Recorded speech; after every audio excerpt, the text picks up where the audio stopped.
कल्पना कीजिए एक बेहद भीड़ भरे बाजार की। एक ऐसा बाजार जहां हर तरफ से तेज आवाजें आ रही हैं। हर दुकानदार जोर जोर से चिल्ला रहा है कि भाई उसका सामान सबसे अच्छा है, सबसे सस्ता है और उसमें सबसे ज्यादा फीचर्स हैं। हाँ बिल्कुल, एकदम मछली बाजार जैसा माहौल। एकदम। लेकिन उस भारी शोर शराबे के बीच आपकी नजर एक ऐसी दुकान पर पड़ती है जिसके बाहर एक बहुत लंबी कतार लगी है। मतलब लोग घंटों से वहां इंतजार कर रहे हैं। कुछ तो रात भर से अपना स्लीपिंग बैग लेकर वहीं सोए हुए थे। और ये दृश्य ये हमें अक्सर तब देखने को मिलता है जब किसी बड़ी टेक कंपनी जैसे मान लीजिए एप्पल का कोई नया प्रोडक्ट लॉन्च होता है ना? बिल्कुल सही।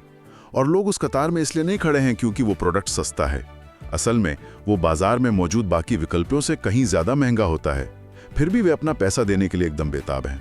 हाँ, और यही बात इस पूरी स्थिति को इतना दिलचस्प बनाती है। मतलब वे लोग महज एक फोन या कंप्यूटर खरीदने के लिए लाइन में नहीं लगे।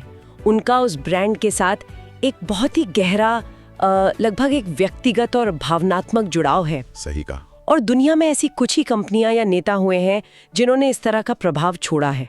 हम अक्सर सोचते हैं कि यार इनके पास शायद हमसे बेहतर संसाधन थे या बहुत ज्यादा पैसा था या शायद कोई जादुई मार्केटिंग टीम थी। लेकिन जो हम इतिहास को थोड़ा करीब से देखते हैं तो सच्चाई कुछ और ही नजर आती है। महान नेताओं और संगठनों ने दुनिया को अपने संसाधनों से नहीं बल्कि अपनी एक बहुत ही स्पष्ट विचारधारा से बदला है। बिल्कुल। तो आज की हमारी इस गहरी चर्चा में हम इन्हीं सवालों के जवाब खंगालने वाले हैं।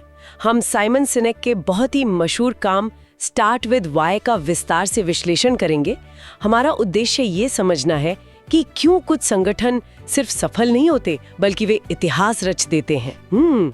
आज के दौर में जहां हर कोई बस आपका ध्यान खींचने की होड़ में लगा है, ये समझना और भी जरूरी हो जाता है कि असली प्रेरणा और वफादारी आखिर आती कहां से है। एकदम। ये सिर्फ व्यापार या मार्केटिंग की कोई ट्रिक नहीं है, बल्कि ये सीधे तौर पर हमारे मानव व्यवहार और हमारे निर्णय लेने की प्रक्रिया से जुड़ा है।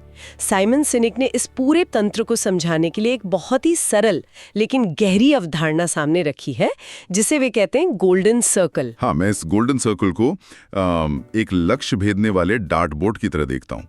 इसमें 3 वृत्त हैं, एक के अंदर एक। सबसे बाहरी वृत्त है क्या यानी व्हाट, उसके अंदर का वृत्त है कैसे यानी हाउ, और सबसे बीच में एकदम केंद्र में है क्यों यानी व्हाई। बिल्कुल। और ज्यादातर लोग बाहर से अंदर की तरफ काम करते हैं।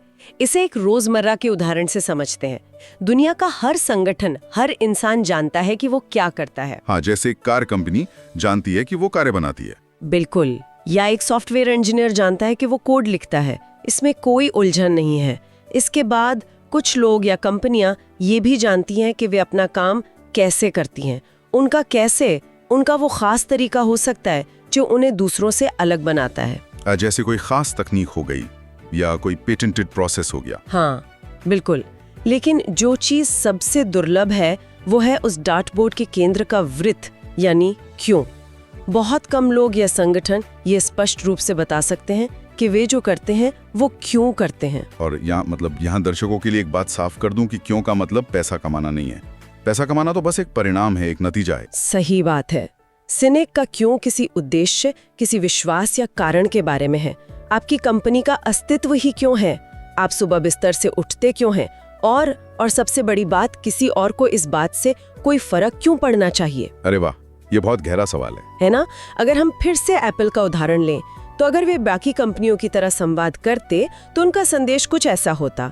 हम बेहतरीन कंप्यूटर बनाते हैं, वे खूबसूरती से डिजाइन किए गए हैं और इस्तेमाल में आसान है, क्या आप ये खरीदना चाहेंगे? ये संदेश बहुत तार्किक तो है, लेकिन ये कोई प्रेरणा नहीं जगाता। सच कहूं तो ये बहुत ही उबाऊ मार्केटिंग पिच लग रही है। इसमें वो बात नहीं है जो किसी को रात भर लाइन में खड़ा रखे। बिल्कुल। अब देखिए कि एप्पल असल में संवाद कैसे करता है। वे अंदर से बाहर की तरफ बात करते हैं। वे कहते हैं हम जो कुछ भी करते हैं, हम यथास्थिति को चुनौती देने में विश्वास करते हैं।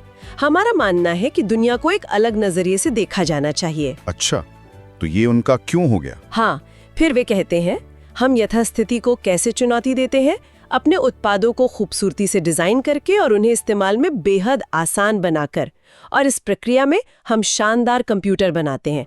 क्या आप एक खरीदना चाहेंगे? बाप रे, दोनों संदेशों में जमीन आसमान का फर्क है। सिर्फ जानकारी देने का क्रम बदलने से पूरा प्रभाव ही बदल गया। मतलब अब हम सिर्फ एक कंप्यूटर नहीं खरीद रहे हैं, हम एक विचारधारा का हिस्सा बन रहे हैं। एकदम सही पकड़े। और सिनेक इस अवधारणा को सिर्फ एक मनोवैज्ञानिक चाल नहीं मानते, वे इसे सीधे हमारे जीव विज्ञान से, मतलब हमारे ब्रेन के स्ट्रक्चर से जोड़ते हैं। ये इस किताब का मुझे सबसे शानदार हिस्सा लगता है। मतलब ये कोई मनगढ़ंत थ्योरी नहीं है। बिल्कुल नहीं। अगर हम मानव मस्तिष्क को ऊपर से नीचे की ओर देखें तो ये गोल्डन सर्कल से पूरी तरह मेल खाता है। हमारा सबसे नया मस्तिष्क नियोकॉर्टेक्स गोल्डन सर्कल के क्या वाले स्तर से मेल खाता है। यह हिस्सा हमारी तर्क शक्ति और भाषा के लिए जिम्मेदार है। यानी जब हम किसी प्रोडक्ट के फीचर्स, उसकी कीमत या उसके स्पेसिफिकेशन पढ़ते हैं तो हमारा नियोकॉर्टेक्स इस जानकारी को प्रोसेस कर रहा होता है। हाँ। और मस्तिष्क के बीच के दो हिस्से लिम्बिक ब्रेन बनाते हैं। ओके। ये लिम्बिक ब्रेन हमारी सभी भावनाओं जैसे विश्वास, वफादारी, प्यार, इन सब के लिए जिम्मेदार हैं। ओके। ये इंसानी व्यवहार और हमारे सारे फैसले लेने की क्षमता को भी नियंत्रित करता है। लेकिन, और ये सबसे दिलचस्प बात है, इस लिम्बिक ब्रेन की भाषा को समझने की कोई क्षमता नहीं है। ये भाषा को प्रोसेस ही नहीं कर सकता। अच्छा, यहाँ मैं थोड़ा रुक कर इस बात को चुनौती देना चाहूंगी। मतलब हम इंसान खुद को बहुत ही तार्किक और समझदार प्राणी मानते हैं। हम एक्सेल शीट बनाते हैं, फायदे नुकसान की लिस्ट बनाते हैं। क्या ये सच नहीं है कि जब मैं मान लीजिए 1 लाख रुपए का लैपटॉप खरीदने जाता हूँ तो मैं उसकी रैम, उसका प्रोसेसर, उसकी बैटरी लाइफ देखकर निर्णय लेता हूँ। कोई सिर्फ किसी कंपनी की फिलॉसफी देखकर इतने पैसे क्यों खर्च करेगा? ये बहुत ही स्वाभाविक सवाल है और बहुत से लोगों के दिमाग में आता है। लेकिन जीव विज्ञान और न्यूरोसाइंस हमें बताते हैं कि हमारा तर्क, वो रैम, प्रोसेसर, एक्सेल शीट वाला हिस्सा अक्सर हमारे भावनात्मक निर्णयों को सिर्फ सही ठहराने का काम करता है। मतलब हम फैसला पहले ही ले चुके होते हैं। बिल्कुल। जब हम बाहर से अंदर की तरफ संवाद करते हैं तो हम वो सारी जटिल जानकारी समझ तो लेते हैं, लेकिन वो जानकारी हमारे व्यवहार को प्रेरित नहीं करती। इसके विपरीत, जब कोई संगठन क्यों से शुरुआत करता है तो वे सीधे हमारे मस्तिष्क के उस हिस्से से बात कर रहे होते हैं जो निर्णय लेता है, यानी लिम्बिक ब्रेन। अच्छा। और उसके बाद वे भाषा वाले हिस्से को उन फैसलों को तार्किक रूप से सही साबित करने का मौका देते हैं। अरे वाह, अब मुझे समझ आ रहा है। इसीलिए जब हम कोई फैसला सिर्फ अपनी भावनाओं के आधार पर लेते हैं और कोई हमसे पूछता है कि तुमने ये विकल्प क्यों चुना, तो हमें शब्द नहीं मिलते। हाँ, बिल्कुल ऐसा ही होता है। तो हम अक्सर कहते हैं बस ऐसा लगा या मेरी गट फीलिंग कह रही थी। मतलब हमारे पेट में कोई दिमाग तो है नहीं जो फैसले ले रहा है। ये असल में हमारा लिम्बिक ब्रेन है जो भाषा नहीं जानता। इसीलिए हमारे पास अपनी ही पसंद को समझाने के लिए शब्द नहीं होते। एकदम सही।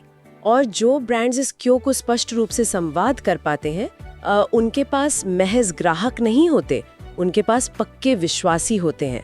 वे लोग उस ब्रांड के उत्पाद को अपनी खुद की पहचान का हिस्सा मान लेते हैं। तो अगर क्योंकि ये ताकत हमारे जीव विज्ञान में इतनी गहराई से रची बसी है, तो ये देखना बहुत दिलचस्प होगा कि जब इस आंतरिक क्यों का सामना अपार धन और संसाधनों से होता है, तब जीत किसकी होती है? बिल्कुल।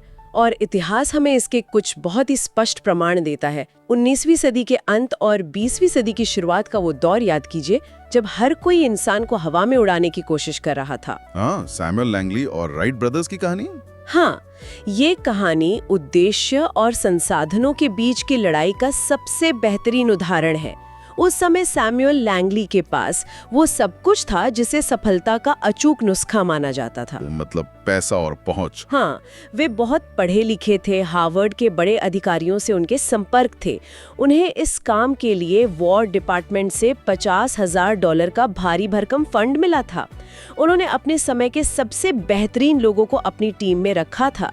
मीडिया हर समय उनके पीछे घूमता था। तो हर कोई मानकर चल रहा था कि लैंगली ही वो पहले इंसान होंगे जो उड़ने वाली मशीन बनाएंगे। लेकिन उनका उद्देश्य क्या था? उनका क्यों क्या था? उनका उद्देश्य बहुत ही स्पष्ट था, लेकिन वो प्रेरणादायक नहीं था। वे बस अमीर और प्रसिद्ध होना चाहते थे। उनका सारा काम बाहरी पुरस्कारों से प्रेरित था। और दूसरी तरफ थे ऑरविल और विल्बर। Wright brothers. अगर हम संसाधनों की बात करें तो उनके पास तो कुछ भी नहीं था। कोई सरकारी पैसा नहीं, कोई हार्वर्ड की डिग्री नहीं। वे बस एक साधारण सी साइकिल की दुकान चलाते थे। लेकिन उनका क्यों लैंगली से बिल्कुल अलग था। राइट ब्रदर्स का गहरा विश्वास था कि अगर वे उड़ने वाली मशीन बनाने में सफल हो गए तो ये दुनिया की दिशा हमेशा के लिए बदल देगा। उनका ये विश्वास इतना संक्रामक था कि उनके साथ काम करने वाले लोग बिना किसी बड़े वेतन के दिन रात काम करते थे। और वो कई बार असफल भी हुए, है ना? बिल्कुल। कई बार उनके बनाए पुर्जे टूट गए, लेकिन वे रुके नहीं, क्योंकि वे एक बड़े उद्देश्य से जुड़े थे। मुझे ये स्थिति एक मैराथन दौड़ जैसी लगती है। अगर कोई धावक सिर्फ इसलिए दौड़ रहा है क्योंकि उसे अंत में मिलने वाला सोने का मेडल चाहिए, तो जैसे ही उसके पैर में मोच आएगी वो दौड़ छोड़ देगा। वो सोचेगा कि इस दर्द के बदले ये मेडल बहुत छोटी चीज है। लैंगली के साथ कुछ ऐसा ही था। बहुत ही सटीक उपमा है ना? लेकिन दूसरी ओर अगर कोई धावक किसी दूर दराज के गांव में कोई जीवन रक्षक दवा पहुंचाने के लिए दौड़ रहा है, तो उसका क्यों इतना बड़ा है कि पैर में मोच आने पर भी वो रेंगते हुए अंत तक जाएगा। बिल्कुल। और इस कहानी का अंत भी इस बात को पूरी तरह से साबित करता है। 17 दिसंबर 1903 को जब राइट ब्रदर्स ने इतिहास की पहली सफल उड़ान भरी, तो लैंगली ने क्या किया? उन्होंने तो हार मान ली थी शायद। हाँ, उन्होंने राइट ब्रदर्स को बधाई नहीं दी। उन्होंने ये नहीं कहा कि चलो मिलकर इस तकनीक को और बेहतर बनाते हैं। लैंगली ने उसी दिन काम छोड़ दिया, क्योंकि वो अब पहले नहीं बन सकते थे। उनका उद्देश्य कभी उड़ान भरना था ही नहीं, उनका उद्देश्य सिर्फ महान बनना था। बाप रे, ये घटना दिखाती है कि जब आपका क्यों स्पष्ट होता है तो आप संसाधनों की कमी के बावजूद रास्ते खोज लेते हैं। और यही वैचारिक जुनून हमें ऐतिहासिक सामाजिक आंदोलनों में भी देखने को मिलता है।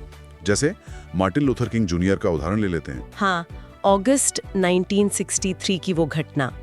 वॉशिंगटन डीसी में करीब 2.5 लाख लोग इकट्ठा हुए थे। मतलब ये कल्पना करना भी मुश्किल है, उस समय कोई इंटरनेट नहीं था, कोई स्मार्टफोन नहीं था, फिर इतनी बड़ी भीड़ एक जगह कैसे जमा हो गई? ये कोई चमत्कार नहीं था।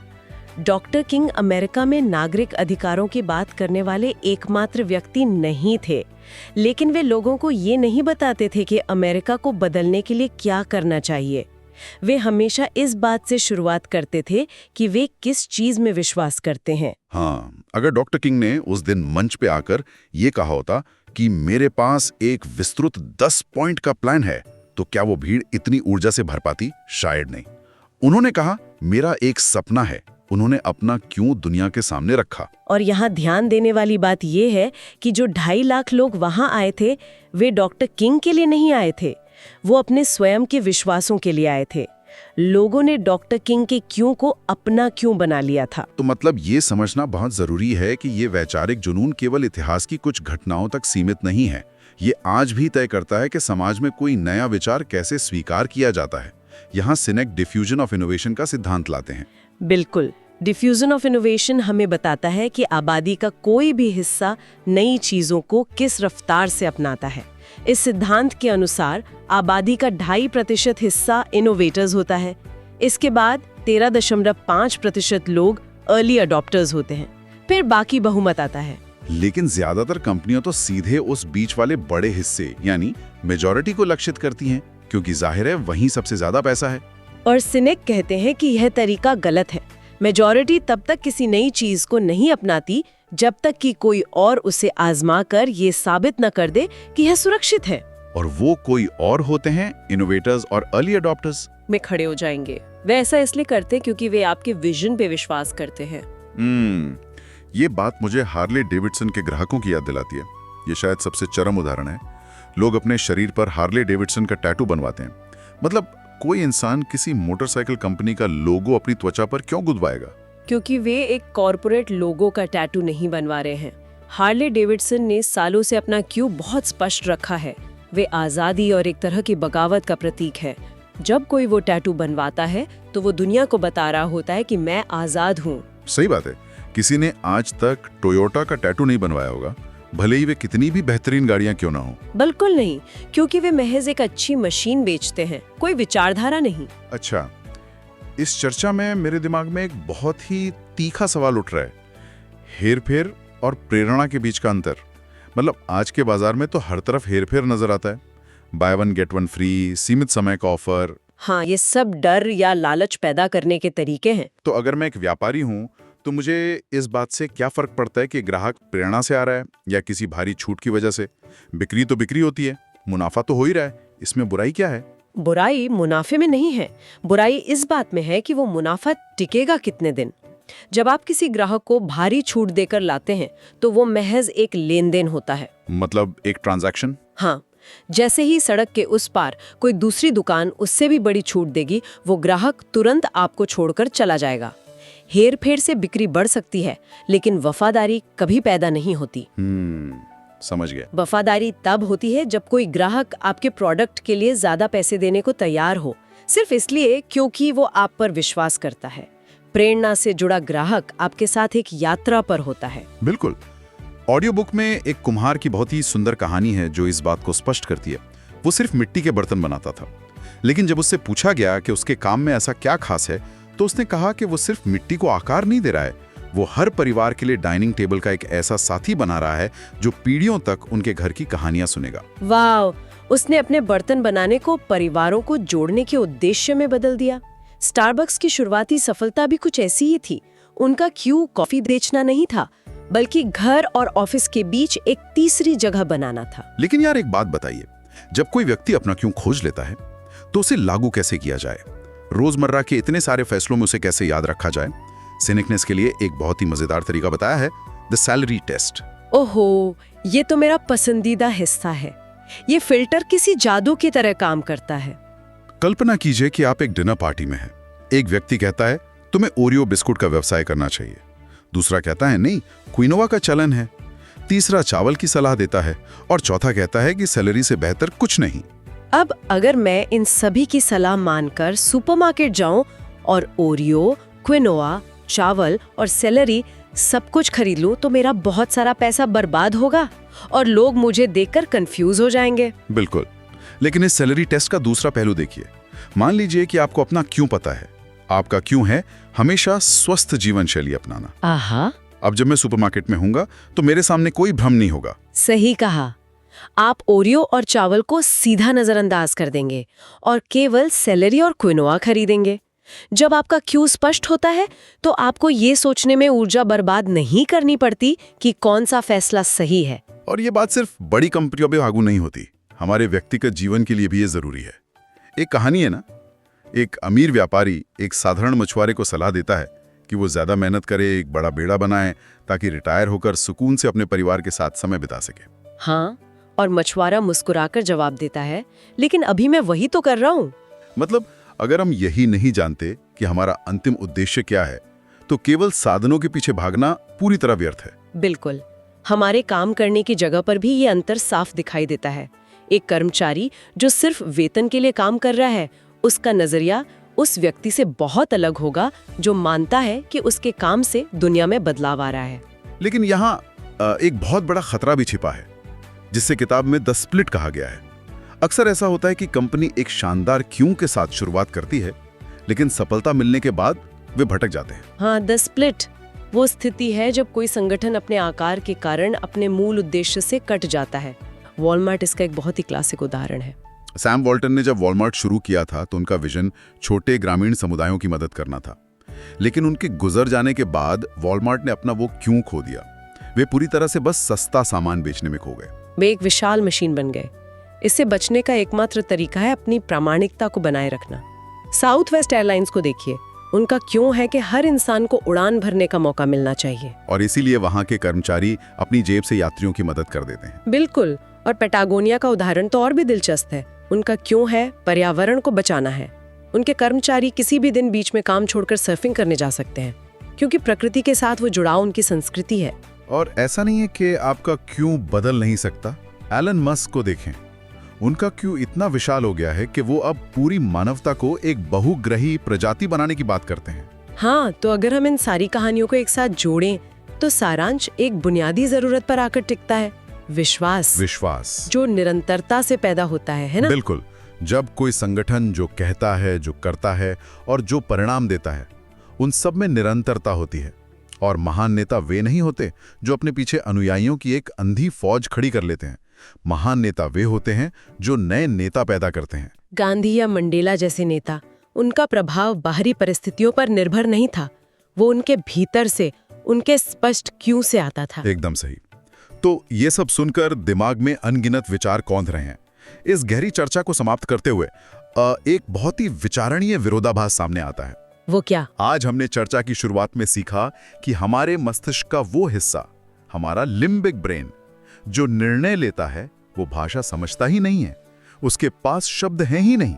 हाँ बिल्कुल। तो शायद हम सभी के लिए सबसे बड़ी चुनौती ये खोजना नहीं है कि हमारा क्यों क्या है, क्योंकि अंदर ही अंदर हम सभी अपना क्यों महसूस करते हैं। असली चुनौती ये है कि हम अपने भीतर मौजूद उस मूक, बिना शब्दों वाले क्यों को बाहर निकालकर उन शब्दों में कैसे ढालें जिसे पूरी दुनिया समझ सके।